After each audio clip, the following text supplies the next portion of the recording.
السلام عليكم ورحمة الله وبركاته.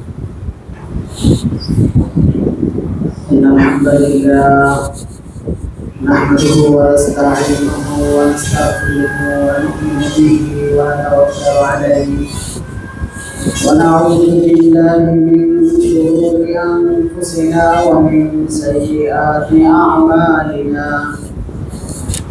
من يهده الله فلا مضل له ومن يضلله فلا هادي له، وأشهد أن لا إله إلا الله وحده لا شريك له، وأشهد أن سيدنا وسندنا وحبيبنا وشفيعنا ورفيقنا وقرة أعيننا وثمرة فؤادنا ومولانا محمدا عبده ورسوله، صلى الله تعالى عليه وعلى آله وأصحابه وبارك وسلم. أما بعد، فأعوذ بالله من الشيطان الرجيم. بسم الله الرحمن الرحيم. طه ما أنزلنا عليك القرآن لتشقى إلا تذكرة لمن يخشى، تنزيلا ممن خلق الأرض والسماوات العلى. الرحمن على العرش استوى، له ما في السماوات وما في الأرض وما بينهما وما تحت الثرى. وإن تجهر بالقول فإنه يعلم السر وأخفى. الله لا إله إلا هو، له الأسماء الحسنى.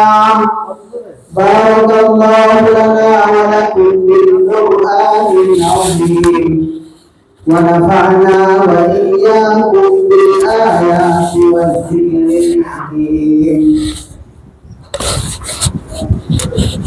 اللهم صل على محمد وعلى آل محمد كما صليت على إبراهيم وعلى آل إبراهيم إنك حميد مجيد. اللهم بارك على محمد وعلى آل محمد كما باركت على إبراهيم وعلى آل إبراهيم إنك حميد مجيد. اللهم صل وسلم وبارك عليه. محترم حاضرين، আল্লাহ তাআলা শুকরিয়া। যদি আমাদের আজকের এই মুবারক মজলিসে আসার এবং বসার তৌফিক দিয়েছেন, আলহামদুলিল্লাহ। محترم حاضرين،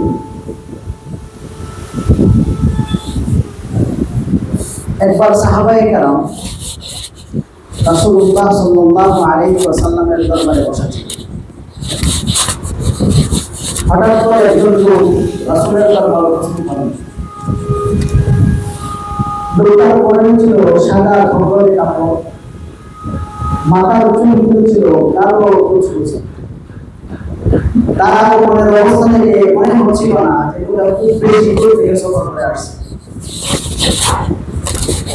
সে লোক আসলেন এবং রাসূলের সামনে বসলেন। রাসূলের সামনে বসে রাসূলকে জিজ্ঞেস করে, ও মুহাম্মদ, তুমি আমাকে বলো ইসলাম কাকে বলে? রাসূল সেই উত্তর বলেন, আল ইসলাম আন তাশহাদা লা ইলাহা ইল্লাল্লাহ ওয়া আন্না মুহাম্মাদার রাসূলুল্লাহ وتقيم الصلاة وتؤتي الزكاة وتصوم رمضان তাহুজ্জাল বাইতা মান ইসতাতা ইলাইহি সাবিলা। আল্লাহ রাসূল বলেন, ইসলাম হলো তুমি সাক্ষ্য দিবে যে আল্লাহ ছাড়া কোনো ইলাহ নাই, মুহাম্মদ সাল্লাল্লাহু আলাইহি ওয়াসাল্লাম আল্লাহর রাসূল, এবং তুমি সালাত কায়েম করবা, যাকাত প্রদান করবা, রমজানের রোজা ফরজ ফরজ আদায় করবা। রাসূলের জবাব শোনার পর সেই লোক বলেন, মুহাম্মদ আপনি সত্য বলেছেন, আপনার উত্তর সঠিক। এরপরে আবার প্রশ্ন করে, ও মুহাম্মদ তুমি আমাকে বলো ঈমান কাকে? তো রাসূল তার প্রশ্নের জবাবে বলেন, তুমিনা বিল্লাহি ওয়া মালাইকাতিহি ওয়া কুতুবিহি ওয়া রুসুলিহি ওয়াল ইয়াউমিল আখিরি ওয়াল কদরি খাইরিহি ওয়া শাররিহি মিনাল্লাহি তাআলা ওয়াল বা'থি বা'দাল মাউত। ঈমান হলো তুমি বিশ্বাস মনের মধ্যে জায়গা দিবা যে আল্লাহ সুবহানাহু ওয়া তাআলার কি করবা, বিশ্বাস করবা, এবং আল্লাহর সৃষ্টি করা ফেরেশতাদেরকে তুমি বিশ্বাস করবা, এবং আল্লাহর নাযিল করা সমস্ত আসমানি কিতাবে তুমি বিশ্বাস করবা, এবং আল্লাহ সুবহানাহু ওয়া তাআলা যত নবী রাসূল প্রেরণ করেছেন সমস্ত নবী রাসূলদেরকে তুমি বিশ্বাস করবা। এরপরে বলেন, আল্লাহ শুধু নবী রাসূলকে প্রেরণ করেছেন তাদেরকে বিশ্বাস করবা, শুধু এমনটা নয়, বরং তাদেরকে যে কিতাব দিয়ে আল্লাহ পাঠাইছেন, যত আসমানি কিতাব নাযিল করেছেন সমস্ত আসমানি কিতাবেও তুমি বিশ্বাস রাখবা। এরপরে তিনি আরো বলেন, ওয়াল ইয়াউমিল আখিরি পরকালে বিশ্বাস করবা, শেষ দিবসে বিশ্বাস করবা, ওয়াল কদরি খাইরিহি ওয়া শাররিহি ভালো মন্দের তকদিরে বিশ্বাস করবা। যেই লোকটা আসছিলেন রাসূলের দরবারে, সেই লোকটা কে ছিলেন? লোকটা চলে যাওয়ার পরে সাহাবায়ে কেরাম জিজ্ঞেস করেন, ইয়া রাসূলুল্লাহ এই ব্যক্তি কে ছিলেন? তখন রাসূল সাল্লাল্লাহু আলাইহি ওয়াসাল্লাম রাসূল করিম সাল্লাল্লাহু আলাইহি ওয়াসাল্লাম জবাব দেন, ফাইন্নাহু জিবরিল আতাকুম ইউআল্লিমুকুম দীনাকুম। তিনি ছিলেন জিবরাইল আলাইহিস সালাতু ওয়াস সালাম, তিনি এসেছিলেন তোমাদেরকে তোমাদের দ্বীন শিক্ষা দেওয়ার জন্য। তো দ্বীনের অনেকগুলা দিক আছে, মৌলিকভাবে তিনটা দিক, একটা ইসলাম, একটা ঈমান, আর একটা হচ্ছে ইহসান। তো আজকে আমাকে আমার আলোচ্য বিষয় দেওয়া হয়েছে ঈমানের পরিচয় এবং তার রূপ। ঈমান আসলে কাকে বলে? প্রথমে ঈমানের পরিচয় জেনে নেওয়া দরকার। প্রত্যেকটা জিনিসের একটা ডেফিনেশন বা একটা সংজ্ঞা থাকে, একটা পরিচয় থাকে। যদি আমরা সেই জিনিসের পরিচয় জানি না, তাহলে সেই জিনিসের গুরুত্ব এবং তাৎপর্য আমাদের বোধগম্য হবে না। এই জন্য যে কোনো জিনিসের পরিচয় জানতে হয়, তার শান মান, তার অবস্থান, এগুলো জানতে হয়। তো ঈমানের একটা শাব্দিক পরিচয় আছে, আবিধানিক পরিচয়, আর একটা শরিয়া প্রদত্ত পরিচয় আছে, যাকে বলা হয় শরঈ পরিচয়। ঈমানের শাব্দিক অর্থ হলো বিশ্বাস করা। ঈমানের শাব্দিক অর্থ তাসদীক, বিশ্বাস করা। যেমন কোরআনের মধ্যে এসেছে সূরাতুল ইউসুফ, সূরা ইউসুফের মধ্যে ইউসুফ আলাইহিস সালাতু ওয়াস সালামের 10 ভাই মিলে ইউসুফ আলাইহিস সালামকে হত্যা করার ষড়যন্ত্র করলেন, এবং তারা যখন ইউসুফ আলাইহিস সালামকে কূপে নিক্ষেপ করে বাড়িতে কান্নারত অবস্থায় রাতের বেলা ফিরে আসলেন, এসে বাবার কাছে হযরত ইয়াকুব আলাইহিস সালাতু ওয়াস সালামের কাছে বললেন, ক্বালু ইয়া আবানা ইন্না যাহাবনা নাস্তাবিক ওয়া তারাকনা ইউসুফা ইনদা মাতাইনা ফাআকালাহু যিব। যে আমরা ইউসুফকে আমাদের যে সমস্ত জিনিসপত্র আমাদের ছিল সেগুলোর কাছে রেখে আমরা দৌড় প্রতিযোগিতা করতেছিলাম, এমন অবস্থায় বাঘ এসে ইউসুফকে খেয়ে ফেলছে।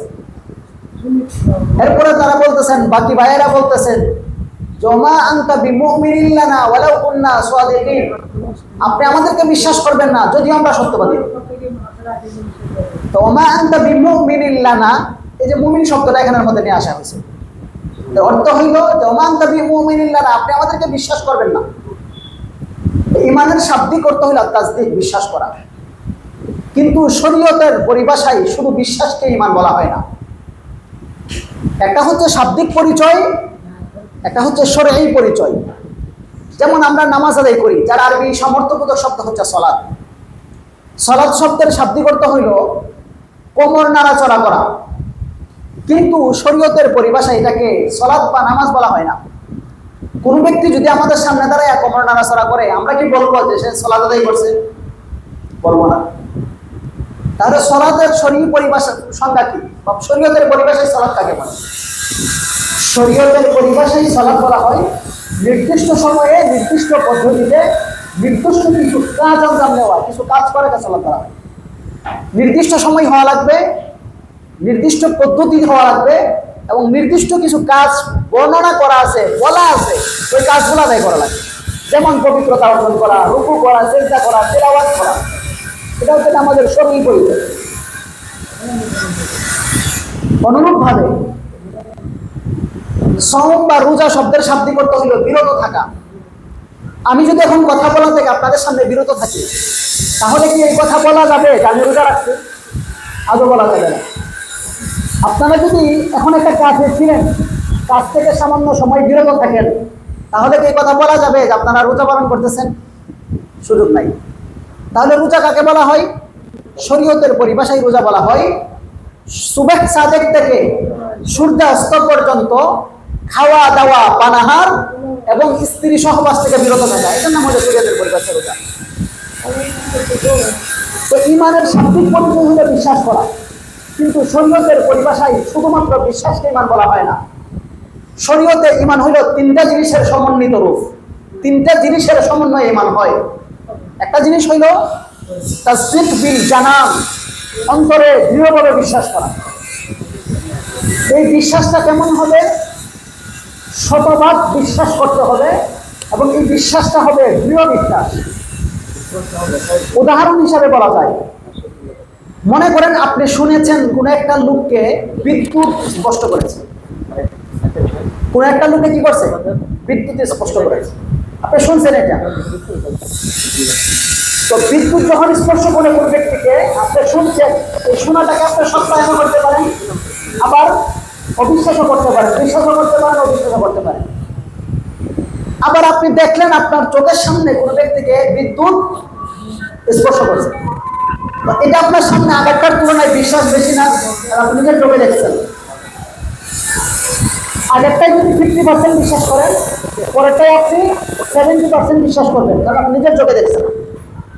কিন্তু কাউকে বিদ্যুৎ স্পর্শ করছে, আপনি এটা শুনলেন না, আপনার চোখের সামনেও কেউ বিদ্যুৎ স্পর্শ হয়েছে, এটা দেখলেন না, বরং স্বয়ং আপনাকেই বিদ্যুৎ স্পর্শ করছে। এবার বলেন, প্রথম দুইটার তুলনায় তৃতীয়টায় বিশ্বাস কম হবে না বেশি হবে? প্রথমটা যদি 50% হয়, পরেরটাই 70%, আর তৃতীয় নম্বরটাই হবে 100%। তো 100% বিশ্বাস ইমানের ক্ষেত্রে রাখতে হবে। 1 নম্বর তাসদীক বিল জানান, অন্তরে দৃঢ়ভাবে বিশ্বাস করতে হবে।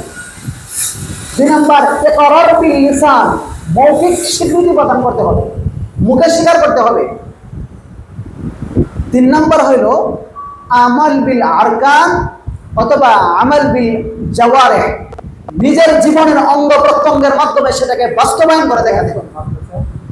এই তিনটা জিনিসের সমন্বিত রূপ হইল ঈমান। অন্তরে দৃঢ় বিশ্বাস, মৌখিক স্বীকৃতি এবং সারা জীবনের আমলের দ্বারা এটাকে প্রমাণ দেওয়া, এই তিন জিনিসের সমন্বিত রূপ কি ভাই? ঈমান। ইমাম বুখারী রাহমাতুল্লাহি আলাইহি বলেন, লাকিতু আকসারা মিন আলফি রাজুলিন মিনাল উলামাই বিল আমসার, আমি 1000-এরও বেশি আলেমের সাথে সাক্ষাৎ করেছি বিভিন্ন দেশে। আমি কাউকে এমন পাই নাই যে আন্নাহুম ইখতালিফুনা ফি আন্নাল ঈমানা কাওলুন ওয়া আমালুন ইয়াজিদু ওয়া ইয়ানকুস, আমি কাউকে এমন পাই নাই যে এই ব্যাপারে দ্বিমত পোষণ করছে যে ঈমান হইল বক্তব্যের নাম এবং আমলের নাম। এই ব্যাপারে কেউ দ্বিমত পোষণ করেন নাই। এটা ইমাম বুখারী রাহমাতুল্লাহি আলাইহির বক্তব্য। এবং তিনি আরো বলেন, আল ঈমান ইয়াজিদু ওয়া ইয়ানকুস, ঈমান বাড়ে এবং কমে। তাহলে আমরা এটা ভাই বুঝলাম যে ইমানের শাব্দিক অর্থ হলো বিশ্বাস করা, কিন্তু শরীয়তের পরিভাষায় শুধুমাত্র বিশ্বাসকে ইমান বলা হয় না, বরং তিনটা জিনিসের সমন্বিত রূপ হলো ইমান। এক নম্বর তাসদিক বিল জানান, অন্তরে দৃঢ়ভাবে বিশ্বাস করতে হবে। দুই নম্বর ইকরার বিল লিসান, মুখে স্বীকার করতে হবে, যেটা বিশ্বাস করছেন এটা মুখ দ্বারা স্বীকার করতে হবে। তিন নম্বর আমল বিল আরকান, আপনার জীবনের প্রত্যেকটা কর্ম দ্বারা এটাকে প্রমাণ দিতে হবে, নিজের অঙ্গ প্রত্যঙ্গের মাধ্যমে এটাকে প্রকাশ করতে হবে। এর নাম হলো ইমান। এই ইমানের হাদিসে আছে 70 অথবা 60 ঊর্ধ্ব শাখা প্রশাখা রয়েছে। আল ইমানু বিদু ওয়া সাবউন আও বিদু ওয়া সিত্তুনা শুআবা ফাআফজালুহা কাউলু লা ইলাহা ইল্লাল্লাহ ওয়া আদনাহা ইমাদাতুল আযা আনিত তরিক। ইমানের 60 অথবা 70 এরও বেশি শাখা প্রশাখা আছে। সর্বোচ্চ শাখা হইল লা ইলাহা ইল্লাল্লাহ স্বীকৃতি দেওয়া, এবং সর্বনিম্ন শাখা হইল রাস্তা থেকে কষ্টদায়ক বস্তু দূর করা। কলার ছিলকা একটা রাস্তায় পড়ে আছে, এটা দূর করছেন আপনি, ইমানের একটা শাখা আপনার মধ্যে আছে, এটা সর্বনিম্ন শাখা। রাস্তার মধ্যে একটা কাঁটা পড়ে আছে অথবা ধারালো কোনো বস্তু পড়ে আছে যেটা দ্বারা মানুষ আঘাত পাইতে পারে, এমন জিনিস দূর করছেন, এটা ইমানের সর্বনিম্ন শাখা আপনার মধ্যে পাওয়া গেছে। এবং এই ইমানটা বাড়ে এবং কমতে থাকে। আপনি যখন আল্লাহর নাফরমানি করবেন আপনার ইমান কমে যাবে, আপনি যখন আল্লাহর আদেশ নির্দেশ পালন করবেন, আপনি যখন সওয়াবের কাজ করবেন, তখন আপনার ইমান বেড়ে যাবে। আল্লাহ সুবহানাহু ওয়া তাআলা মর্মের কোরআনের মধ্যে বলেন, ইন্নামাল মুমিনুনা আল্লাযীনা ইযা যুকিরাল্লাহু ওয়াজিলাত কুলুবুহুম ওয়া ইযা তুলিয়াত আলাইহিম আয়াতুহু যাদাতুহুম ঈমানা। আল্লাহ বলেন ইন্নামাল মুমিনুন, ওই সমস্ত ব্যক্তি মুমিন, আল্লাযীনা ইযা তুলিয়াত আলাইহিম, আল্লাযীনা ইযা যুকিরাল্লাহ, যখন তারা আল্লাহর জিকির করে, ওয়াজিলাত কুলুবুহুম, তাদের অন্তরগুলো ভয়ে প্রকম্পিত হয়। আল্লাহর ভয়ে তাদের অন্তর কি হয়? প্রকম্পিত হয়। ওয়া ইযা তুলিয়াত আলাইহিম আয়াত, যখন আল্লাহর তেলাওয়াত, আল্লাহর কালামের তেলাওয়াত তাদের সামনে করা হয়, যাদাতুহুম ঈমান, আল্লাহ বলেন তাদের ঈমান বেড়ে যায়। ঈমানটা যে বেড়ে যায় এটা কোরআন দ্বারা প্রমাণিত। ঈমান বাড়ে, এবং আপনি যখন গুনাহ করতে থাকবেন আপনার ঈমান কমবে। ঈমান এমন জিনিস না যে আপনি লা ইলাহা ইল্লাল্লাহ মুহাম্মাদুর রাসূলুল্লাহ পড়ছেন আর ঈমান আর কোনোদিন নষ্ট হবে না। এটা প্লাস্টিকের রাবার না, যেটা ছিঁড়ে যাবার না, নষ্ট হবার না, বা এটা ভেঙে যাবার না। ঈমান বাড়ে কমে, ঈমান নষ্ট হয়, ঈমান ভাঙে। তো ঈমানের এই পরিচয়টা আমরা এখান থেকে জানলাম যে ঈমানের শাব্দিক অর্থ হচ্ছে বিশ্বাস। শরীয়তের পরিভাষায় ঈমান বলা হয় তিনটা জিনিস: অন্তরের দৃঢ় বিশ্বাস, মৌখিক স্বীকৃতি, এবং সারা জীবনের আমল দ্বারা কি করা ভাই? বাস্তবায়ন করা। ঈমান বাড়ে এবং কমে। এই হলো ঈমানের একটা মোটামুটি একটা পরিচয় দিলাম। ঈমানের মূল ভিত্তি আছে 6টা। কয়টা? 6টা। এক নম্বর ঈমানের ভিত্তি হলো আমানতু বিল্লাহ, আমি আল্লাহর উপর ঈমান আনছি, এটা ঈমানের মূল ভিত্তি। ওয়া মালাইকাতিহি, আল্লাহ যত ফেরেশতা সৃষ্টি করেছেন সমস্ত ফেরেশতাদের উপর আমি ঈমান আনছি। ওয়া কুতুবিহি, এবং যত আসমানি কিতাব আল্লাহ নাযিল করেছেন সমস্ত আসমানি কিতাবে আমি বিশ্বাস করি। ওয়া রুসুলিহি, আল্লাহ যত নবী রাসূল প্রেরণ করেছেন সব নবী রাসূল আমি বিশ্বাস করি। এই হলো 4টা গেল। 5 নম্বর ওয়াল ইয়াউমিল আখির, আমি পরকালে বিশ্বাস করি। 6 নম্বর ওয়াল কদরি খায়রিহি ওয়া শাররিহি, ভালো মন্দ তকদিরে আমি বিশ্বাস করি। এই হলো 6টা ঈমানের রূপন। এই 6টা হলো ঈমানের মূল ভিত্তি। তো ঈমানের মূল ভিত্তির 1 নম্বর কি ভাই? আমানতু বিল্লাহ। আমরা জানি এটাকে আমরা ছোটবেলায় পড়ছি ঈমানের মুফাসসাল হিসাবে। আমানতু বিল্লাহি ওয়া মালাইকাতিহি ওয়া কুতুবিহি ওয়া রুসুলিহি ওয়াল ইয়াউমিল আখিরি ওয়াল কদরি খায়রিহি ওয়া শাররিহি মিন আল্লাহি তাআলা ওয়াল বা'থি বা'দাল মাউত। আমরা ছোটবেলায় এটা মুখস্থ করছি সবাই। 1 নম্বর হলো আমানতু বিল্লাহ, আমি আল্লাহকে বিশ্বাস করি। আল্লাহকে বিশ্বাস করতে হয়, আল্লাহকে আমরা বিশ্বাস করি। তবে আল্লাহর সাথে সম্পৃক্ত মোটা থেকে 5টা জিনিসের সম্পর্ক আছে। আল্লাহর সাথে সংশ্লিষ্ট বিষয় কয়টা ভাই? 5টা। আমি বলছি আমানতু বিল্লাহ, আমি আল্লাহকে বিশ্বাস করি। আল্লাহর সাথে সংশ্লিষ্ট 5টা দিক আছে। 1 নম্বর হলো আমি আল্লাহর জাত তথা আল্লাহর সত্তায় বিশ্বাস করি। একজন আল্লাহ যে আছেন, একজন স্রষ্টা যে আছেন, এটা আমি কি করি? বিশ্বাস। আল্লাহ যে আছেন এটা কোরআন হাদিস দ্বারা যেমন প্রমাণিত, আকলের দ্বারাও প্রমাণিত, ফিতরতের দ্বারাও প্রমাণিত, যুক্তির মাধ্যমেও কি এটা প্রমাণিত। তো আমরা প্রথমে বিশ্বাস করলাম আমানতু বিল্লাহ, আল্লাহকে বিশ্বাস করলাম। তো আল্লাহর সাথে সম্পৃক্ত বিষয় কয়টা? 5টা। 1 নম্বর আল্লাহর জাত, তো আল্লাহর সত্তায় বিশ্বাস করতে হবে। আল্লাহর সত্তায় বিশ্বাস করার ক্ষেত্রে একটা গুরুত্বপূর্ণ বিষয় আমাদের মনে রাখতে হবে। আমি যদি বিশ্বাস করি আমার সন্তান আছে, ছেলে হোক মেয়ে হোক, আপনি যদি বিশ্বাস করেন আপনার ছেলে মেয়ে কোনো একজন সন্তান আছে, আপনাকে জানতে হবে না আপনার সেই ছেলে কোথায় আছে? জানা লাগবে কিনা ভাই? জানতে হবে কিনা? আপনার ছেলে আছে, আপনি মৌখিক দাবি করলেন, আপনার মেয়ে আছে, আপনি মৌখিক দাবি করলেন, কিন্তু তার অবস্থান সম্পর্কে আপনি জানেন না, সে কোথায় আছে আপনি এটা জানেন না, তাহলে কি আপনার দাবি বাস্তব দাবি হইল? এটা আদৌ বাস্তব দাবি হইল? তো আমরা বিশ্বাস করি আল্লাহর জাতে আল্লাহর জাত আছে। তো আমাদেরকে জানতে হবে আল্লাহ সুবহানাহু ওয়া তাআলা তিনি কোথায় আছেন। আমি যদি আপনাদেরকে প্রশ্ন করি যে আল্লাহ কোথায় আছেন, জবাবে আপনারা কি বলবেন? আপনাদের কাছে আমার প্রশ্ন যে আপনারা বলেন আল্লাহ কোথায় আছেন। এই ব্যাপারে আমাদের সমাজের মানুষের মধ্যে একটা ভুল ধারণা আছে। সমাজের মানুষ বা আমাদের দেশের সাধারণ মানুষ যারা আছেন তাদের একটা বক্তব্য হইলে আল্লাহ সর্বত্র বিরাজমান। আল্লাহ কি ভাই? সর্বত্র বিরাজমান। আল্লাহকে সর্বত্র বিরাজমান বিশ্বাস করা, কোন ব্যাখ্যা ছাড়া আল্লাহ সত্তাগতভাবে সর্বত্র বিরাজমান এটা বিশ্বাস করা, এটা আহলুস সুন্নাহ ওয়াল জামাআর আকীদা না। আহলুস সুন্নাহ ওয়াল জামাআর আকীদা হলো আল্লাহ সত্তাগতভাবে আরশের উপরে আছেন আর গুণগতভাবে সর্বত্র বিরাজমান আছেন। এটা হলো আহলুস সুন্নাহ ওয়াল জামাআর আকীদা। এই ব্যাপারে আল্লাহ সুবহানাহু ওয়া তাআলা কোরআনের মধ্যে বলেন, সূরা তাহা আয়াত নাম্বার 5, আর রহমানু আলাল আরশি ইস্তাওয়া, দয়াময় আল্লাহ কোথায় আছেন? আরশ ইস্তাওয়া, আরশের উপরে আছেন, আরশের উপরে উঠেছেন, আরশে সমুন্নত হয়েছেন।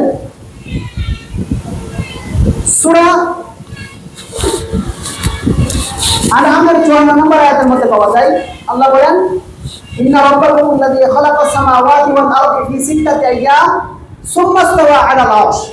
আল্লাহ বলেন যে আমি 6 দিনে আসমান জমিন সৃষ্টি করেছি, অতঃপর আমি আরশে সমুন্নত হয়েছি, আরশের উপরে উঠেছি। আমরা জানি আল্লাহ সুবহানাহু ওয়া তাআলা সত্তাগতভাবে আরশে আছেন, কিন্তু কিভাবে আছেন ওই ধরনটা আমাদের জানা নাই, ওই ধরনটা আমাদের জানা নাই। একটা সাধারণ উদাহরণ দিলে আপনারা বিষয়টা বুঝতে পারেন। আপনি আমার ভিতরে রূহ আছে কিনা ভাই? আছে কিনা? আপনি আমার সকলের ভিতরে, আমরা যারা জীবিত মানুষ, আমাদের ভিতরে রূহ আছে কিনা? আছে। কিন্তু আপনি আমি কি বলতে পারি রূহ কি ধরনের, কিভাবে আছে? রূহের ধরনটা আমরা জানি? জানি না। তো আমার ভিতরে রূহ আছে আমি বিশ্বাস করি এবং আছে, এটা এর ধরন আমি জানি না। আমার ভিতরের রূহ খবরই যদি আমি না জানি, তাহলে আল্লাহ সুবহানাহু ওয়া তাআলা আমাদের স্রষ্টা, তিনি আরশের উপরে আছে, তার ধরন জানা আমাদের সম্ভব না।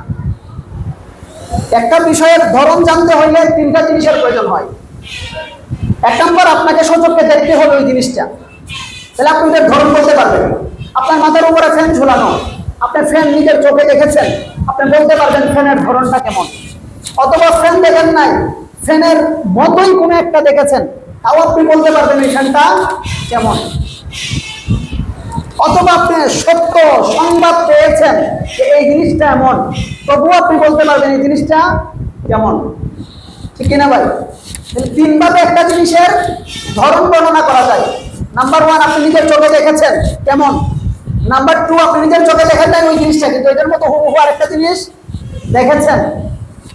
নাম্বার 3, আপনি নিজের চোখে দেখেন নাই, কিন্তু সত্য সংবাদ পেয়েছেন, বিশ্বস্ত সূত্রে জানতে পারছেন জিনিসটা এমন এমন, তাও আপনি বলতে পারবেন জিনিসটা কেমন। এবার আপনারা আমাকে বলেন, আল্লাহকে কি আপনারা চোখে দেখেছেন? আল্লাহর মতো কোনো কিছু চোখে দেখেছেন? দেখেন নাই। আল্লাহ কিরকম, এটাকে আল্লাহ কোরআন হাদিসের সত্য সংবাদের মাধ্যমে আমাদেরকে জানাইছেন? জানান নাই। আল্লাহ শুধু এতটুকু জানাইছেন, ইন্না রাব্বাকুমুল্লাযী খালাকাস সামাওয়াতি ওয়াল আরদি ফি সিত্তাতি আইয়াম সুম্মা ইস্তাওয়া আলাল আরশ। আল্লাহ বলেন আমি 6 দিনে আসমান জমিন সৃষ্টি করেছি, অতঃপর আরশের উপরে উঠেছি। এতটুকু আল্লাহ আমাদেরকে জানাইছেন। কিভাবে আছেন এই ধরন সম্পর্কে আল্লাহ আমাদেরকে জানান নাই। সুতরাং যেই জিনিস আল্লাহ আমাদেরকে জানান নাই সেই জিনিসের পিছনে পড়া যাবে না। আল্লাহ বলেন ওয়ালা তাকফু মা লাইসা লাকা বিহি ইলম, তোমাদের যে বিষয়ে জ্ঞান নাই সেই বিষয়ের পিছনে পড়বা না।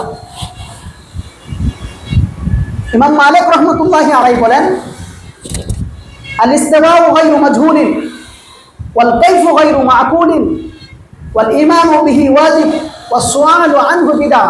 আল্লাহর এই বান্দা ইমাম মালিক রহমতুল্লাহি আলাইহি আল্লাহর ব্যাপারে বলেন যে আল্লাহ যে আরশে আছেন এটা আমরা জানি, এটা আমাদের অজানা বিষয় না, কিন্তু এটার ধরন প্রকৃতি আমাদের বোধগম্য না। এই ব্যাপারে ঈমান রাখা ওয়াজিব, আপনাকে ঈমান রাখতে হবে আল্লাহ আরশে সমুন্নত আছেন, কিন্তু প্রশ্ন করা যাবে না কিভাবে আছেন, এটা বেদাত, এই প্রশ্ন করা যাবে না। আল্লাহ সুবহানাহু ওয়া তাআলা যে আরশে আছেন এই ব্যাপারে কোরআন থেকে দুইটা দলিল দিলাম, একটা সূরা আনামের 54 নম্বর আয়াত, আর একটা হলো সূরা তাহার 5 নম্বর আয়াত। হাদিস থেকে আমরা কয়েকটা দলিল শুনি। আল্লাহ রাসূলের একজন স্ত্রী ছিলেন যায়নাব বিনতে জাহশ রাদিয়াল্লাহু তাআলা আনহা। তিনি বলতেছেন রাসূল করিম সাল্লাল্লাহু আলাইহি সাল্লামের 11 জন স্ত্রীর মধ্যে উনি একজন স্ত্রী, উনি বাকি 10 জন স্ত্রীকে সম্বোধন করে বলতেছেন যাওয়াজাকুন্না আহলিকুন্না ওয়া যাওয়াজানি আল্লাহু মিন ফাওকি সাব'i সামাওয়াত। হে আল্লাহ রাসূলের অন্যান্য স্ত্রীরা, তোমাদেরকে তোমাদের ফ্যামিলি আল্লাহ রাসূলের সাথে বিয়ে দিয়েছেন, আর আমাকে স্বয়ং আল্লাহ 7 আসমানের উপরে থেকে আল্লাহ রাসূলের সাথে বিয়ে দিয়েছেন। উনি এটা নিয়ে গর্ব করতেন, তোমাদেরকে তোমাদের ফ্যামিলি আল্লাহ রাসূলের সাথে বিবাহ দিয়েছেন, আর আমাকে স্বয়ং আল্লাহ 7 আসমানের উপর থেকে বিয়ে দিয়েছেন। এই হাদিস দ্বারা কি বোঝা যায়? আল্লাহ কোথায় আছেন? 7 আসমানের উপরে আরশে আছেন। আরেকটা দলিল শুনি, বুখারীর হাদিস। আল্লাহ রাসূল সাল্লাল্লাহু আলাইহি ওয়াসাল্লাম বলেন, হাদিসে কুদসি এটা,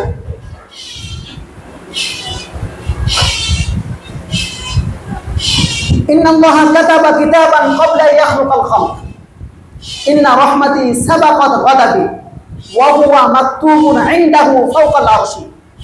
আল্লাহ বলেন, আল্লাহ রাসূল বলেন, আল্লাহ সমস্ত কিছু সৃষ্টি করার পূর্বে একটা কথা তিনি লিখে রেখেছেন, একটা কথা তিনি লিখে রেখেছেন। সমস্ত কিছু, দুনিয়া আসমান জমিন সবকিছু সৃষ্টির পূর্বে আল্লাহ একটা কথা লিখে রেখেছেন। কি সেই কথা? ইন্না রাহমাতি সাবাকাত গাদাবি, আমার রহমত, আমার দয়া, আমার রাগ এবং আমার ক্রোধের উপর প্রাধান্য পেয়েছে, অর্থাৎ আমার রাগের চাইতে আমার দয়াটা বেশি। এবং এই কথাটা কোথায় লিখে রেখেছেন? রাসূল করিম বলেন, ওয়া হুয়া মাকতুবুন ফাও ইনদাল আরশি ওয়া হুয়া মাকতুবুন ইনদাহু ফাওকাল আরশি। এই কথাটা তিনি লিখে রেখেছেন আল্লাহর কাছে আরশের উপরে। এই কথাটা কোথায় লিখে রেখেছেন? আল্লাহর কাছে আরশের উপরে। আল্লাহর কাছে যদি আরশের উপরে লেখা হয়ে থাকে, আরশের উপরে কথাটা লেখা আছে, কার কাছে লেখা আছে? আল্লাহর কাছে। কোথায় লেখা আছে? আরশের উপরে আল্লাহর কাছে লেখা আছে। এবার বলেন, আরশের উপরে আল্লাহর কাছে যদি লেখা থাকে এই কথাটা, তাহলে আল্লাহ কোথায় আছে? আরশে আছে। কোথায় আছেন? আরশে আছে। আরো সহজ একটা দলিল আপনাদের সামনে উপস্থাপন করি।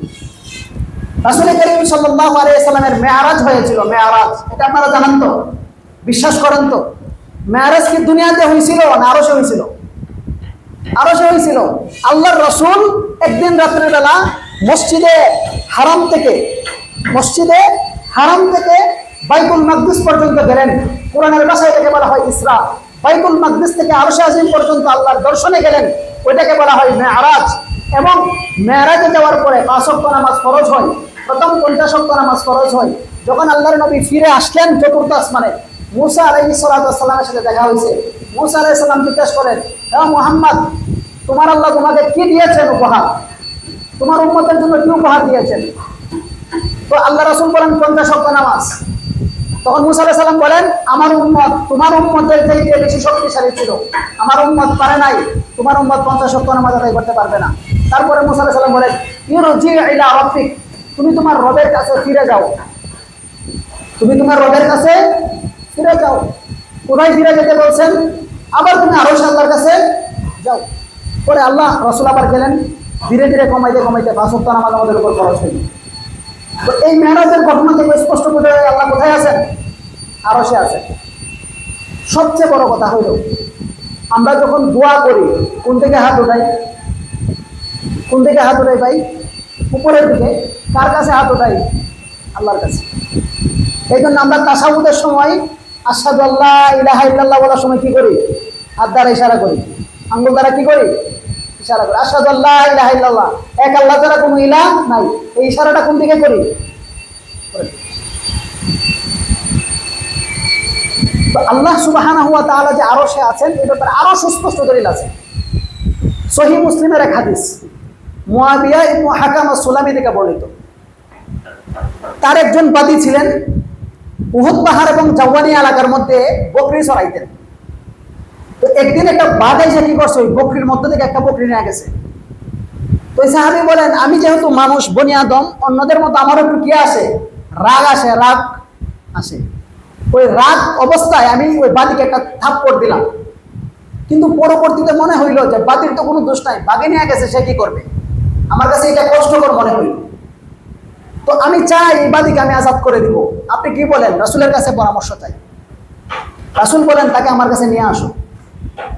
রাসূলের কাছে যখন এই বাদীকে নিয়ে আসা হইল, রাসূল বাদীর ঈমান পরীক্ষা করার জন্য জিজ্ঞেস করলেন, আইনা আল্লাহ, হে বাদী তুমি বলো আল্লাহ কোথায় আছে, তুমি বলো আল্লাহ কোথায় আছে। বাদী ফাশারা ইলাস সামা, আসমানের দিকে ইশারা করে বলেন, ফিস সামা, আল্লাহ কোথায় আছেন? আসমানে আছেন। কোথায় আছেন? আসমানে বা আরশে আছেন। এরপর রাসূল জিজ্ঞেস করেন, মান আনা, আমি কে? বাদী বলেন, আনতা মুহাম্মাদুর রাসূলুল্লাহ, আনতা রাসূলুল্লাহ, আপনি আল্লাহর রাসূল। এই দুইটা কথা বলার পর আল্লাহ রাসূল বলেন, ফাআতিকহা ফাইন্নাহা মুমিনা, তুমি তাকে আজাদ করে দাও, সে মুমিন। সে কি? মুমিন। তাহলে ঈমানের সার্টিফিকেট পাওয়া গেল দুই প্রশ্ন দিয়া। একটা প্রশ্ন কি ছিল, আল্লাহ কোথায় আছেন? আরেকটা প্রশ্ন কি ছিল, ভাই আমি কে? প্রথম প্রশ্নের জবাবে বলেন আল্লাহ আরশে আছেন, দ্বিতীয় প্রশ্নের জবাবে বলেন আপনি আল্লাহর রাসূল। তো আল্লাহর ব্যাপারে পাঁচটা জিনিসের মধ্যে একটা হলো আল্লাহর জাত সম্পর্কে জানতে হবে। এখন আপনারা বলেন, আপনাকে যদি আমি জিজ্ঞাসা করি যে আল্লাহ কোথায় আছে, আপনারা কি বলবেন?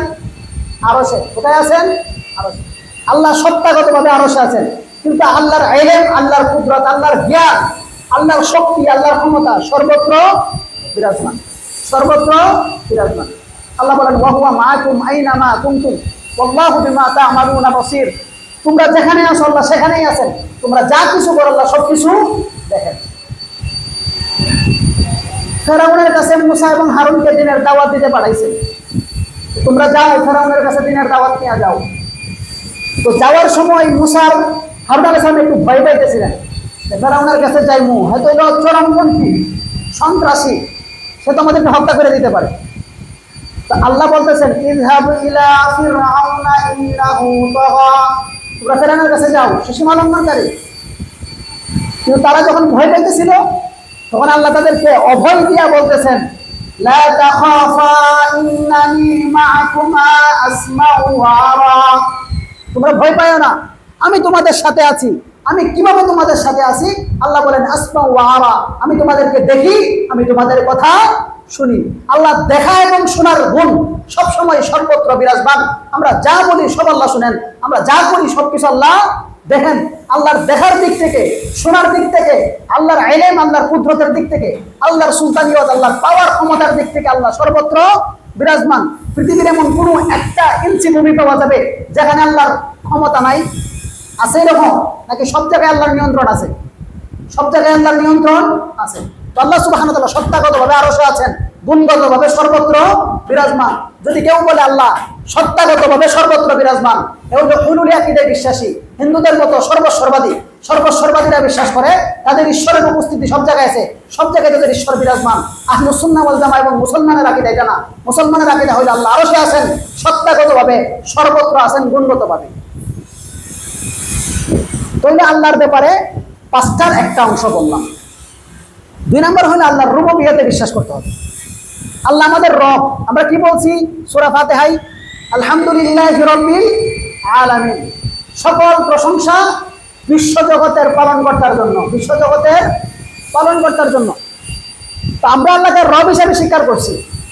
আমাদেরকে যখন আল্লাহ সৃষ্টি করলেন রূহের জগতে, আল্লাহ আমাদেরকে একটা প্রশ্ন করেছিলেন, রূহের জগতে, দুনিয়াতে আমরা আসি নাই, শুধু আমাদের রূহ সৃষ্টি করা হয়েছে।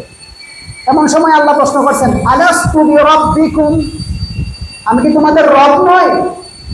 আমরা জবাব দিয়েছি, বালা, অবশ্যই আপনি আমাদের রব। তো রব কাকে বলে? তিনটা শব্দের সমন্বয়ে রবের পরিচয় ব্যক্ত করা যায়। তিনটা শব্দের মাধ্যমে রবের পরিচয় ফুটে ওঠে। এক নম্বর, আল্লাহু খালিকুন, আল্লাহ হলো স্রষ্টা। আল্লাহ হলো স্রষ্টা, আল্লাহ সৃষ্টিকর্তা। দুই নম্বর আল্লাহু মালিকুন, আল্লাহ সবকিছুর অধিপতি, মালিক, সবকিছুর মালিক। এক নম্বর আল্লাহ খালিক, সবকিছুর স্রষ্টা। দুই নম্বর আল্লাহ মালিক, সবকিছুর অধিপতি বা সবকিছুর মালিক। তিন নম্বর আল্লাহু মুদাব্বির, আল্লাহ সবকিছুর নিয়ন্ত্রক এবং পরিচালক, সবকিছুর পরিচালক। এই তিন জিনিসের সমন্বয়ে রবের পরিচয়। আল্লাহর রুবুবিয়ত কি জিনিস? আল্লাহর রুবুবিয়ত হলো এই তিনটা জিনিসের সমন্বিত। আরো সহজ ভাষায় যদি বলি, আল্লাহ যত কাজ করেন, সৃষ্টি করা, হায়াত দেওয়া, মাউত দেওয়া, রিজিক দেওয়া, শান্তি দেওয়া, গজব দেওয়া, আযাব দেওয়া, আল্লাহ যত কাজ করেন সব কাজের ক্ষেত্রে আল্লাহকে এক এবং অদ্বিতীয় বিশ্বাস করার নাম তাওহীদুর রুবুবিয়্যা। তাওহীদুর রুবুবিয়্যা, এটা হলো দুই নম্বর দিক গেল। তিন নম্বর হলো তাওহীদুল উলুহিয়্যা। তাওহীদুল উলুহিয়্যা হলো যে আমরা আল্লাহর জন্য যত কাজ করি, আমরা আল্লাহর জন্য কি করি? নামাজ, রোজা, হজ, যাকাত, সাদাকা, কুরবানি, এগুলো আমরা কার জন্য করি ভাই? আল্লাহর জন্য করি। তো এই সমস্ত ক্ষেত্রে অন্য কাউকে অংশীদার সাব্যস্ত করা যাবে না, একমাত্র আল্লাহর জন্য এই সমস্ত ইবাদত ব্যয় করতে হবে। কার জন্য? আল্লাহর জন্য। তো আমরা আল্লাহর জন্য যত কাজ করি সব কাজের ক্ষেত্রে আল্লাহ এক এবং অদ্বিতীয়, এটা বিশ্বাস করে নাম তাওহীদুল উলুহিয়্যা বা তাওহীদুল ইবাদা। তাওহীদুল উলুহিয়্যা বা তাওহীদুল ইবাদা। তাহলে তিনটা বিষয় গেল আল্লাহর ক্ষেত্রে। এক নম্বর আল্লাহর জাত, দুই নম্বর আল্লাহর রুবুবিয়ত, তিন নম্বর আল্লাহর উলুহিয়ত, চার নম্বর আল্লাহর আসমা এবং সিফাত, আল্লাহর গুণ এবং নাম। আল্লাহর গুণ এবং নাম। আল্লাহর কিছু নাম আছে এবং কিছু কি আছে? গুণ আছে। আল্লাহর নামের সংখ্যা কত? আমাদের সমাজে আমরা জানি বা প্রচলিত আছে আল্লাহর নাম ৯৯টা। কয়টা? ৯৯টা। আসলে আল্লাহর নাম ৯৯টা না, আল্লাহর এর চেয়েও বেশি নাম আছে। যেই হাদিসে ৯৯টার কথা উল্লেখ আছে, বুখারীর হাদিস, ওই হাদিসের শব্দটা হইল ইন্না লিল্লাহি ৯৯ ইসমান মিআতান ইল্লা ওয়াহিদা মান আহসাহা দাখালাল জান্নাহ। আল্লাহর জন্য ৯৯টা নাম আছে, যে ৯৯টা নাম মুখস্থ করবে সে জান্নাতে যাবে। এই ৯৯টার নাম মুখস্থ করা জান্নাতের সাথে সম্পৃক্ত। ৯৯টা মুখস্থ করলে জান্নাতে যাওয়া যাবে। এখান থেকে এটা প্রমাণিত হয় না যে আল্লাহর নামই ৯৯টা, বরং আল্লাহর নাম অনেক বেশি। এমন কিছু নাম আছে যেগুলো আল্লাহ কারো কাছে প্রকাশই করেন নাই, জানানে নাই আল্লাহ কাউকে, যেগুলো আল্লাহ নিজের কাছে রেখে দিয়েছেন, কারো কাছে ব্যক্ত করেন নাই। তারপরে আল্লাহ সুবহানাহু ওয়া তাআলার কিছু গুণ আছে, যেমন আল্লাহ রহমান, আল্লাহ রহিম, আল্লাহ গফফার, আল্লাহ সত্তার, আল্লাহ করিম, আল্লাহ রাজ্জাক, আল্লাহ খালিক, আল্লাহ মালিক। এগুলো আল্লাহর গুণগত নাম, এগুলো আল্লাহর গুণবাচক নাম, এগুলো গুণ আল্লাহ। তো আল্লাহর গুণের অনেকগুলা বিষয় আছে। আল্লাহর জন্য গুণ সাব্যস্ত করা না করার দিক থেকে আল্লাহর গুণ দুই রকম। কিছু গুণ আমরা আল্লাহর জন্য সাব্যস্ত করি, আর কিছু গুণ আল্লাহর জন্য সাব্যস্ত করি না, বরং আল্লাহর কাছ থেকে অপবেদন করি, আল্লাহর কাছ থেকে গুণাকে কি করি? অস্বীকার করি, নাকচ করি। যেমন আমরা জানি আল্লাহ জীবিত এবং চিরঞ্জীব, হাইয়ুল কাইয়্যুম। আল্লাহ জীবিত এবং আল্লাহ চিরঞ্জীব, এই দুইটা নাম আল্লাহর জন্য আমরা সাব্যস্ত করি। কিন্তু আল্লাহকে ঘুম এবং তন্দ্রা স্পর্শ করতে পারে না, এটা আল্লাহর জন্য আমরা অস্বীকার করি। যে সমস্ত ত্রুটি বিচ্যুতি আছে এগুলো আমরা আল্লাহর জন্য কি করি? নাকচ করি, অস্বীকার করি। তো সাব্যস্ত করে না করার দিক থেকে আল্লাহর জন্য গুণাবলী দুই প্রকার। একটা হইল যে আল্লাহর জন্য সাব্যস্ত করাওয়ালা গুণ, আর একটা কিছু গুণ হইল না করার গুণ। কিছু গুণ সাব্যস্ত করি, কিছু গুণ সাব্যস্ত করি না। আল্লাহর জন্য যে সমস্ত গুণ আমরা সাব্যস্ত করি, এইগুলো আবার কয়েকটা প্রকার আছে। কিছু গুণ আছে আমরা শুনলেই বুঝি যেটা আল্লাহর গুণ, এটাকে সিফাতে সামাইয়া, এটাকে কি বলা হয়? সিফাতুল মাআনি বলা হয়, যেটা আমরা শুনলেই বুঝি। বা সিফাতে আকলি বলা হয়, আকলে ধরে, জ্ঞানে ধরে। কিন্তু কিছু গুণ এমন আছে যেগুলো আকলে ধরে না, বরং কোরআন সুন্নাহয় আসছে বিধায় আমাদের বিশ্বাস করতে হয়। কোরআন সুন্নাহয় বিব্রত হয়েছে বিধায় আমাদের কি করতে হয়? বিশ্বাস করতে হয়। যেমন আল্লাহ শুনেন, আল্লাহ দেখেন, আল্লাহ কথা বলেন, আল্লাহ চিরঞ্জীব, আল্লাহর ইচ্ছা শক্তি আছে, এগুলো আমরা শুনলেই বুঝি, এগুলো আল্লাহর গুণ। কিন্তু আল্লাহর এমন কিছু গুণের কথা আছে যেই গুণগুলো আমরা শুনলেই বুঝি না, বিশ্বাস করতে পারি না, বরং কোরআন সুন্নাহয় আসছে বিধায় বিশ্বাস করি। আমাদের আকলে না ধরলেও আমরা এটাকে মেনে নেই। যেমন আল্লাহ কোরআনে নিজের হাতের কথা বলছেন, নিজের পায়ের কথা বলছেন, চেহারার কথা বলছেন, আল্লাহ আসমানে আছেন বলছেন, শেষ রাত্রে দুনিয়ার আসমানে নেমে আসার কথা বলছেন। এই গুণগুলো আমরা আল্লাহর জন্য বিশ্বাস করি কেন? কারণ আল্লাহ সুবহানাহু ওয়া তাআলা কোরআন এবং নিজের জন্য কোরআনের জন্য এগুলো সাব্যস্ত করছেন, রাসূল তার জন্য হাদিসে সাব্যস্ত করছেন। এগুলো আল্লাহর গুণ, এগুলার ধরন প্রকৃতি আমরা জানি না, এগুলার ধরন প্রকৃতি আমরা জানি না, কেমন এটার রূপ আমরা জানি না, তবে আমরা বিশ্বাস করি কারণ আল্লাহ আমাদেরকে জানাইছেন, এই জন্য আমরা বিশ্বাস করি। ধরন বিশ্বাস করতে পারি না কেন? কারণ ধরন বিশ্বাস করার জন্য আগেই বলছিলাম তিনটা জিনিস আপনাকে সচক্ষে এটা দেখতে হবে, অথবা এদের মতো অন্য কিছু দেখতে হবে, অথবা সত্য খবরের মাধ্যমে জানতে হবে। আমরা আল্লাহর হাত কেমন, পা কেমন আমরা এটা দেখি নাই, ওইটার মতো কোনো কিছু দেখি নাই, এবং সত্য খবরের মাধ্যমে এটা আমরা জানি না। আল্লাহ বরং বলে দিয়েছেন লাইসা কামিথলিহি শাই ওয়া হুয়াস সামিউল বাসির, আল্লাহর মতো কোনো কিছু নাই, তিনিও কোনো কিছুর মতো নন। তিনি তার মতো, তার কোনো কিছুই মাখলুক সৃষ্টির মতো না। স্রষ্টার সৃষ্টি কোনো সময় এক হইতে পারে না, এটা সম্ভব না। তো এগুলো হলো আল্লাহর আসমা এবং সিফাত, এইগুলোকে আমাদের বিশ্বাস করতে হবে। আল্লাহর যত গুণের কথা কোরআন হাদিসে আছে আমরা এগুলোকে শাব্দিক করতে বিশ্বাস করি, হাকিকি বাস্তবিক করতে মেনে নেই। তবে এর ধরন প্রকৃতি কেমন, ধরন কি রূপ, এই রূপ সম্পর্কে আমরা জানি না, প্রশ্ন করি না, এগুলো আল্লাহর উপর ন্যস্ত করি। এটাকে আহলুস সুন্নাহ ওয়াল জামাআর পরিভাষায় বলা হয় যে ইসবাতুল মাআনি ওয়া তাফইজুল কাইফিয়া। আমরা অর্থটাকে সাব্যস্ত করি, ধরন প্রকৃতি আল্লাহর কাছে ন্যস্ত করি, আল্লাহর কাছে অর্পণ করি। কারণ ধরন প্রকৃতি সম্পর্কে আল্লাহ আমাদেরকে জানান নাই, এজন্য আমরা জানি না। এই হলো আল্লাহর আসমা এবং সিফাত সংক্রান্ত বিষয়গুলো। 5 নাম্বার, 5টা পয়েন্ট টোটাল আল্লাহর সাথে সংশ্লিষ্ট। একটা আল্লাহর জাত, একটা আল্লাহর রুবুবিয়ত, একটা আল্লাহর উলুহিয়ত, একটা হলো আল্লাহর আসমা এবং সিফাত। 5 নাম্বার হলো আল্লাহর হাকিমিয়ত। আল্লাহর হাকিমিয়ত কি জিনিস? আল্লাহ আমাদের শাসক, আল্লাহ বিধানদাতা, আল্লাহ শাসন কর্তা, শাসক। এই শাসন কার্যে আল্লাহর সাথে অন্য কেউ অংশীদার নাই, বিধান দানে আল্লাহর সাথে অংশীদার কেউ নাই। আপনি আল্লাহর বিধানও মানবেন, আবার মানব রচিত বিধানও মানবেন, এটা হইতে পারে না। বিধান দেওয়ার একমাত্র মালিক কে? আল্লাহ। আল্লাহ বলেন ইনিল হুকমু ইল্লা লিল্লাহ, বিধানদাতা একমাত্র আল্লাহ। আলা লাহুল খালকু ওয়াল আমর, সৃষ্টি যার, আইনও তার। সৃষ্টি আমরা যে সৃষ্টি, কার সৃষ্টি? আমরা আল্লাহর। আমরা কার সৃষ্টি ভাই? আল্লাহ। তাহলে আমরা যদি আল্লাহর সৃষ্টি হই, তাহলে বিধান মানতে হবে কার? আল্লাহ। এই বিধান মানার ক্ষেত্রে শিরিক করা যাবে না। আল্লাহ বলেন ওয়ালা ইউশরিক ফি হুকমিহি আহাদা, তোমরা আল্লাহর বিধানের ক্ষেত্রে অন্য কাউকে অংশীদার সাব্যস্ত করো না। আজকে আমাদের রাষ্ট্র থেকে শুরু করে সমাজ পর্যন্ত সর্বত্র মানব রচিত আইন চলে, মানব রচিত বিধান চলে, যেখানে মানুষের বানানো আইন আল্লাহর আইনের সাথে সাংঘর্ষিক হয়। যদিও সাংঘর্ষিক নাও হয়, তারপরেও মানব রচিত আইনে বিশ্বাস করা যাবে না, মানা যাবে না। কারণ বিধানদাতা একমাত্র আল্লাহ। যদি মানতে হয় আল্লাহর আইন মানতে হবে। কোন রাষ্ট্রনায়ক যদি রাষ্ট্র চালায়, তাকে অবশ্যই আল্লাহর আইন অনুযায়ী রাষ্ট্র চালাতে হবে। নিজের মন গড়া কোনো দর্শন দ্বারা, নিজের মন গড়া কোনো তন্ত্র মন্ত্র দ্বারা, নিজের মন গড়া কোনো কানুন দ্বারা, নিজামের দ্বারা সে রাষ্ট্র পরিচালনা করতে পারবে না। যদি সে নিজের মন গড়া আইনে রাষ্ট্র পরিচালনা করে, এটাকে বলা হয় তাগুত, সীমা লঙ্ঘনকারী। এরা সুস্পষ্ট মুরতাদ এবং কাফের। এদের সাথে ইসলামের সম্পর্ক নাই, এবং এদের সাথেও আমাদের কোনো সম্পর্ক নাই। তাহলে আল্লাহর সাথে সংশ্লিষ্ট 5টা দিকের কথা বললাম। তাহলে আমানতু বিল্লাহর মধ্যে একটা শেষ হইলো, আল্লাহর প্রতি আমি কি আনলাম? ঈমান আনলাম। 2 নাম্বার ওয়া মালাইকাতিহি, আমরা সমস্ত ফেরেশতা কি করি? বিশ্বাস করি। আমরা সমস্ত ফেরেশতা কি করি? বিশ্বাস করি। ফেরেশতাদেরকে বিশ্বাস করার ক্ষেত্রে 3টা জিনিসের প্রতি খেয়াল রাখতে হবে। ফেরেশতাদেরকে বিশ্বাস করার ক্ষেত্রে কয়টা জিনিসের প্রতি খেয়াল রাখতে হবে ভাই? 3টা। 1 নাম্বার হলো আসমাউল মালাইকা, ফেরেশতাদের নাম। 2 নাম্বার আওসাফুল মালাইকা, ফেরেশতাদের গুণ। 3 নাম্বার হলো আফআলুল মালাইকা, ফেরেশতাদের কর্ম। যেই সমস্ত ফেরেশতার আমরা নাম জানি, তাদের নামে আমরা বিশ্বাস করি। যেমন আমরা অনেক ফেরেশতার নাম জানি। জিবরাইল আলাইহিস সালাম নাম জানি কিনা আমরা? মিকাইল আলাইহিস সালাম নাম জানি কিনা আমরা? ইসরাফিল আলাইহিস সালাম নাম জানি কিনা আমরা? আরেকজন আছে 4 জন বিখ্যাতের মধ্যে, তার নাম কি? তার নাম কি?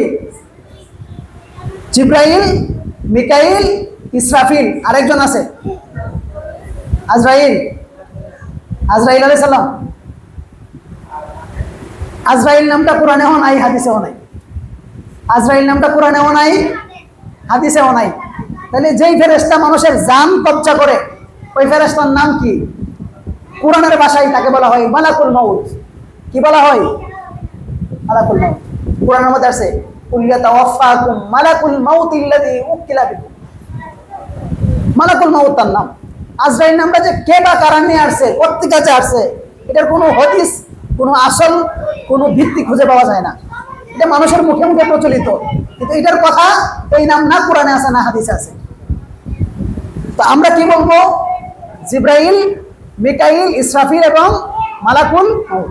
আরেকজন ফেরেশতার নাম আমরা জানি মালিক ফেরেশতা, যার দায়িত্ব জাহান্নামীদেরকে কি দেওয়া, বিভিন্ন কিছু দেওয়া। তো যেই ফেরেশতাদের নাম জানি আমরা ওই নামে বিশ্বাস করি এবং এদের কর্ম আমরা জানি। কর্ম কি? জিব্রাইল আলাইহিস সালাতু ওয়াস সালামের কর্ম, জিব্রাইল আলাইহিস সালাতু ওয়াস সালামের কর্ম, উনি ওহী নিয়ে আসেন।